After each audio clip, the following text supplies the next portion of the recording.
Animal abuse is such a broad term, and is seen on a scale much greater than it should be.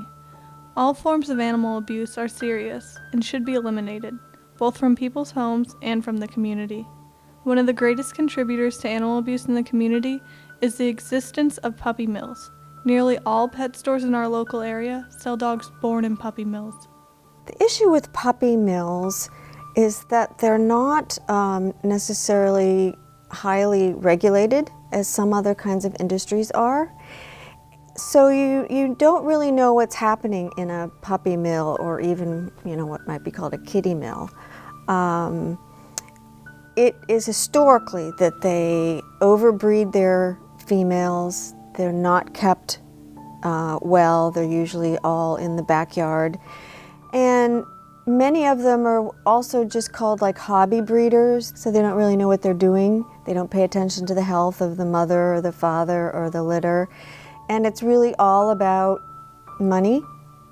We've seen dogs that have come from puppy mills that have never touched the grass with their feet before. They've never had somebody hold them before. They're there for, to continue making babies and making babies and making babies so someone can make money, make money, make money. And it's really, there's no quality of life whatsoever for these dogs. Dogs born into puppy mills are often sick and have diseases that have been passed on to them from their parents. Those dogs are then sold to pet stores, who then sell them to families. But what the customers don't know is that behind the cute faces and tail wags, there's a story of sickness and abuse. In pet stores, they live in cages. They typically live with cages that have metal bottoms to them. So, and I don't want to really say this about all pet stores, but for the most part, the health isn't quite monitored as closely, I believe, as it is in rescues. They don't have the same kind of enrichment that they have at rescues. Like here at Honor, the dogs get walked 3 times a day. They get to go out and play in the play yards. They get to have play dates with other dogs. They get treats, they get spoiled, So they get a lot of human interaction. And in the pet stores, they don't get that same human interaction. And I'm not sure that the health is monitored as closely. By going to shelters and animal services, that would then hopefully put some of the puppy mills, the backyard hobby breeders, out of business.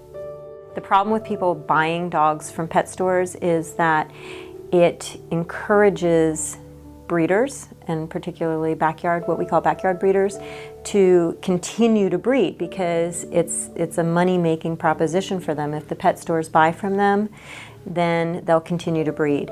If the people are buying from the pet stores, then it's just going to continue the cycle. If people adopt from shelters, then you've got animals who already are there, they already don't have homes, and you're giving the homes to animals who are already alive, not animals that are manufactured for profit.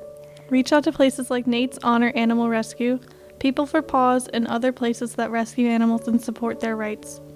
Homeless animals are not second-class citizens. Homeless animals can be wonderful additions to the family, so that's sort of what we try to accomplish here at Nate's. In cases where animals can't stand up for themselves, we need to be the ones to take a stand for them.